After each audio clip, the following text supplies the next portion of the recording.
Polda Metro Jaya akhirnya menyimpulkan motif dan penyebab tewasnya 4 orang yang merupakan satu keluarga di dalam rumah kawasan Kalideres, Jakarta Barat.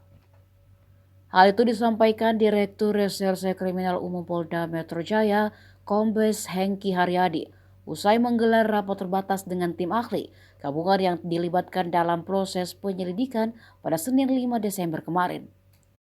Kendati demikian, Hengki belum dapat memberikan keterangan lebih jauh soal kesimpulan yang telah didapatkan oleh penyidik dan tim ahli. Dia hanya mengatakan bahwa penyidik dan para ahli menemukan benang merah setelah mencari keterkaitan antara alat-alat bukti di lapangan, keterangan saksi-saksi, dan juga hasil penelitian serta analisa secara ilmiah. Artinya, metode penyelidikan induktif dari olah TKP, bukti-bukti material yang ada di TKP, serta penyelidikan deduktif berupa keterangan saksi, serta petunjuk di luar TKP saling mendukung dan memperoleh keidentikan satu sama lain sehingga menjadi suatu kesimpulan.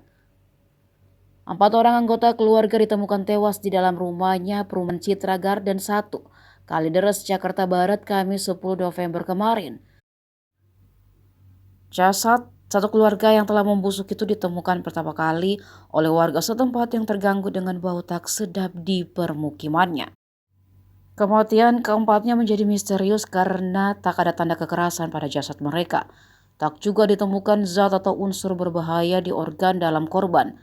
Hal lain yang menjadi sorotan adalah tidak ditemukan sari-sari makanan di lambung keempat korban tewas tersebut. Diduga mereka tidak makan dalam waktu cukup lama sebelum tewas.